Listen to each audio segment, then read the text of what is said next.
Hello class 8, hope you are doing well. आज हम एक नया चैप्टर स्टार्ट करना है। जियोग्राफी का चैप्टर 1 है।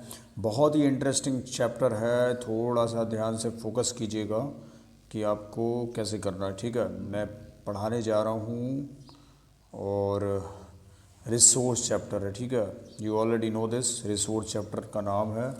और आज हम बहुत अच्छी चीज़ें पढ़ने जा रहे हैं। ये आपका रिसोर्स चैप्टर हो गया। ठीक है, रिसोर्स चैप्टर में हम काफ़ी सारी ऐसे एग्जांपल्स लेंगे, जैसे कि इसमें सबसे इम्पोर्टेंट चीज़ आती है यूटिलिटी। क्या? यूटिलिटी। समझ लो, ये मेन कोर एरियाज़ हैं, उन पे आपको फोकस करना है। यूटिलिटी पहली चीज़। दूसरी चीज़ वैल्यू। अब यूटिलिटी और वैल्यू क्या होता है वो समझो। देखो, यूटिलिटी तो आपका ये हो गया, जैसे मान के चलो आप पानी पीती हो, इलेक्ट्रिसिटी ज़रूरी है, इलेक्ट्रिसिटी नहीं होगी तो आपके हो सकता है बहुत सारे काम ना हो पाए। ठीक है, पानी ज़रूरी, सब्जी सब्जी ज़रूरी, सब्जी लाइक वेजिटेबल्स। ओके, और टेक्स्ट बुक, ये सारी चीज़ें कॉमन है, कॉमन बात कर रहा हूँ ये। अब क्या हुआ कि ये सारी चीज़ें यूज़ की जाती हैं because so they have utility, इसलिए यूटिलिटी ज़्यादा से ज़्यादा चीज़ें ऑब्जेक्ट बने, रिसोर्स बने। जैसे ये सब रिसोर्स ही तो बन गए ना आपके। आप टेक्स्ट बुक पढ़ते हो, आप लाइक बुक्स पढ़ते हो, आप इलेक्ट्रिसिटीज़ वगैरह यूज़ करते हो, ये सारी चीज़ें आपकी एक वैल्यू बन गई। ओके, इस लाइक यूटिलिटी बन गई जो आप डेली अपनी लाइफ में उपयोग करते हैं। तो इसीलिए हमें समझना है कि यूटिलिटी जो है वो क्यों इम्पोर्टेंट है, क्या समझना है क्या नहीं समझना। अब समझ लो वैल्यू क्या होती है, वो थोड़ा सा समझना जानना बहुत ज़रूरी है। वैल्यू क्या होती है? ठीक है, वैल्यू जानना बहुत ज़रूरी है। वैल्यू क्या होती है कि वीन्स सम वर्थ। ओके, वैल्यू का मतलब क्या होता है कि कुछ वर्थ। जैसे एक यूटिलिटी मैंने आपको बता दिया। अब वैल्यू का मतलब क्या हो गया कि राजू है, जैसे राजू वांटेड टू नो, अम्मा told the children that things become resource only when they have value.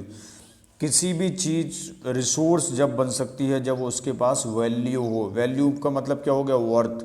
ठीक है, value means worth. Some resource have been value, some do not. For example, metals may have an economic value, beautiful landscape may not, but both are important to satisfy human need. देखो, value और utility दोनों important हैं। Value का मतलब होता है worth. ठीक है, जैसे अभी अभी मैं आपको बताऊंगा क्यों वर्थ है, क्यों इम्पोर्टेंट है। जो ह्यूमन नीड्स को सेटिस्फाइड करती हैं, जैसे दोनों इंपॉर्टेंट है। Some resource are values and some do not. For example, metals में have an economic value, beautiful landscape में नॉट। जैसे मेटल की अपनी इकोनॉमिक वैल्यू होती है, लेकिन लैंडस्केप जो होता है उसकी हो सकता है नहीं होगी, क्योंकि लेकिन दोनों इंपॉर्टेंट है, जो ज़मीन वगैरह हो गई। ठीक है, some resources can economically valuable with time, your grandmother home remedies have no commercial value. अब जैसे कुछ रिसोर्सेज होते हैं उनकी इकोनॉमिकल अपने आप में वैल्यू है। जैसे आपकी दादी की दवाइयाँ, आपकी दादी का ट्रीटमेंट, वो इम्पोर्टेंट है, वो उसकी कोई कॉमर्शियल वैल्यू नहीं है। ठीक है, but if they are patented and sold by medical firm tomorrow they could become a. अब जैसे आपकी दादाई दादी जो दवाई लेती होंगी, कोई दादी होंगी आपके घर में, कोई भी बूढ़ा आदमी होगा, एग्जाम्पल ले लो, वो टैबलेट लेता है। क्या लेता है? टैबलेट। ठीक है, तो टैबलेट्स की हो सकता है इकोनॉमिकल वैल्यू नहीं होगी, लेकिन वही टैबलेट यदि मेडिकल फर्म में रखें या कॉमर्शियल वैल्यू बस पेटेंट करा लें। ठीक है, जैसे मान के चलो आपकी दादी, आपका गले में खराश हुआ, कोरोना चल रहा है, कोरोना कोरोना चल रहा है, उसमें रोना धोना चल रहा है लोगों का। ठीक है, तो कोरोना में क्या है, जिसकी गले में प्रॉब्लम हुई उसको काढ़ा बना के दे देते, तो घर के काढ़े को अच्छी वैल्यू बना के उसको पेटेंट करा के मार्केट में यदि सेल्ड सोल्ड करो, कोई systematic, I am not saying कि आपके सबके घर का काढ़ा बिक जाएगा मार्केट में। ठीक है, कोई अच्छे से मार्केटिंग वैल्यू उसकी ऑर्गेनाइज करके, सारी चीज़ें सिस्टमेटिक करके, उनको वैल्यूबल बना के, कॉमर्शियल वैल्यूबल बना के, पेटेंट करा के यदि आप मार्केट में भेजेंगे, तो उससे क्या होगा कि उसकी वैल्यू क्रिएट होगी, जो कि बहुत इम्पोर्टेंट हो जाएगा, एक रिसोर्स का संसाधन हो जाएगा। ठीक है, अब उसके बाद बात कर लेते हैं कि टाइम और टेक्नोलॉजी दोनों इंपॉर्टेंट फैक्टर हैं। देखो देखो, बहुत इंपॉर्टेंट चीज़ बता दे। दो चीज़ बात करी थी अभी तो मैंने आपसे, यूटिलिटी। ठीक है, यूटिलिटी और वैल्यू। यूटिलिटी और वैल्यू, दो चीज़ें डिस्कस की थी मैंने ऑलरेडी आपसे। अब कहाँ है, time and technology are two important factors होते हैं that can change substances into resources. Resources both are related to the needs of the people, ठीक है। टाइम और टेक्नोलॉजी दोनों अलग फैक्टर हैं, टू इम्पॉर्टेंट फैक्टर हैं जो सब्सटेंसेज होते हैं, रिसोर्सेज वगैरह चेंज करते हैं। बोथ जो है टाइम और टेक्नोलॉजी, देखो टाइम मान के चलो, टाइम को आपने अननेसेसरी यूटिलाइज नहीं किया, लाइक यूटिलाइज आपने वेस्ट कर दिया टाइम को। और टेक्नोलॉजी का आप यूज़ नहीं जानते हो तो दोनों नहीं होंगे। लेकिन आप टाइम का यूज़ भी जानते हो, टेक्नोलॉजी का यूज़ भी जानते हो, तो दोनों फैक्टर्स जो हैं इम्पॉर्टेंट हो सकते हैं। देखो पहली चीज़ मैंने आपको पढ़ाई यूटिलिटी, वैल्यू। दूसरी बात मैं आपको बता रहा हूँ कि टाइम और टेक्नोलॉजी क्या होता है, ठीक है। ये ध्यान से थोड़ा सा समझना है। Time and technology are two important factor that can change substances into resource, और बोथ जो है रिलेटेड है लोगों की ज़रूरत से, ठीक है। If there ideas, knowledge, invention, discoveries that lead to the creation of more resources, each discovery invention leads to many other. हर एक इन्वेंशन दूसरे इन्वेंशन को क्रिएट करता है। हर एक चीज़, जैसे सरकार ने कोई अच्छा काम किया, सेंट्रल में कोई अच्छा काम किया तो स्टेट में भी लागू होगा, स्टेट में लागू होगा तो आपके डिस्ट्रिक्ट में भी लागू होगा, आपके डिस्ट्रिक्ट में लागू होगा तो आपके गांव में भी लागू होगा, आपके गांव में लागू होगा तो आपके घर में भी लागू होगा। तो कुल मिला के बात यह है कि एक इन्वेंशन जो है काफ़ी सारी चीज़ों को क्रिएट कर देता है।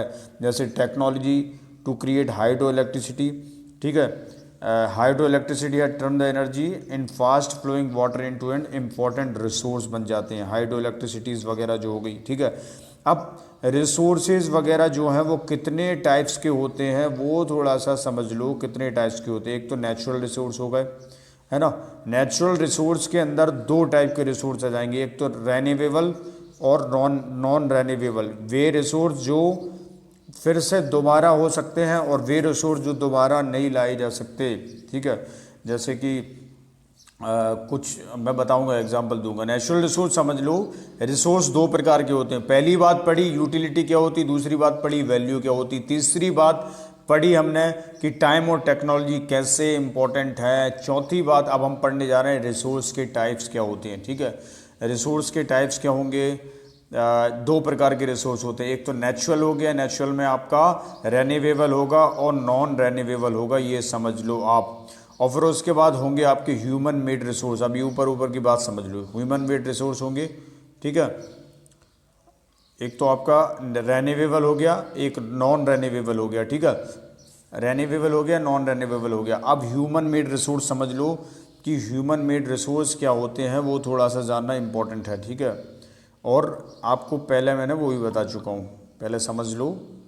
देखो मैं आपको बताता हूँ, नेचुरल रिसोर्स क्या होगा कि resource that are drawn from natures, okay. Natural मतलब समझ में ही आ रहा है कि यदि नेचुरल बात कर रहा है तो ऑब्वियसली बात है नेचर से ही जुड़ा होगा ना। तो नेचुरल रिसोर्स क्या होगा कि रिसोर्स जो होते हैं वो नेचर से ड्राइव करते हैं। ये अपनी बुक को खोल कर पढ़ के लिख लेना, थोड़ा सा बुक देख लिया करो अपनी, और थोड़ा सा क्लास में अपनी अटेंडेंस बढ़ाओ, नहीं तो आपको मार्क्स नहीं मिलेंगे। आपने एक भी क्लास मिस की किसी भी स्टूडेंट्स ने तो उसका नाम नोटिफाइड किया जा रहा है, उसकी अटेंडेंस को एनालाइज किया जा रहा है, उसको मार्क्स नहीं मिलेंगे। यदि आपके एनुअल एग्ज़ाम में मार्क्स नहीं आए तो इसकी रिस्पॉन्सिबिलिटी आपकी होगी। अटेंडेंस बढ़ाइए, सोशल साइंस की क्लासेस ज़्यादा से ज़्यादा अटेंड कीजिए, वायरल कीजिए, ज़्यादा से ज़्यादा पढ़ने पर फोकस कीजिए, सिंसियरिटी के साथ पढ़िए। यदि करियर बनाना है, जीवन में कुछ अच्छा करना है तो थोड़ा सा मेहनत करना आपको आना पड़ेगा, ठीक है। तो ये तो मैंने आपको बता दिया कि नेचुरल रिसोर्सेज क्या होते हैं, कि एयर, जैसे हवा का कोई बिल लगता है क्या कि घर पर चालान आ गया कि भाई 25,000 रुपये दे दो, आपके घर में सबने ऑक्सीजन ली, नहीं होता ना। रिवर्स वगैरह का आता है, लेक का आता है, नहीं आता। सॉइल आपको फ्री में मिल रही है, ये सब नेचुरल रिसोर्सेज हैं, ठीक है। और कुछ केसेस में टूल और टेक्नोलॉजी भी नेचुरल बता देते हैं, लेकिन जनरली होता नहीं ऐसा, ठीक है। उसके बाद नेचुरल ही दो प्रकार के होते हैं, नेचुरल ही आपके टू टाइप्स के होते हैं। एक तो रेन्यूएबल, नॉन रेन्यूएबल। रेन्यूएबल्स वो होते हैं जो रिप्लेनिश्ड हो जाते हैं क्विकली, जैसे some of these are unlimited, are not affected by human activity. जैसे सोलर, विंड एनर्जी हो गई, सोलर एनर्जी हो गई, खूब चलाते रहो। सोलर वो चक्का देगा, चक्की टाइप की, खूब चलाते रहो, है ना। तो ये सब चीज़ें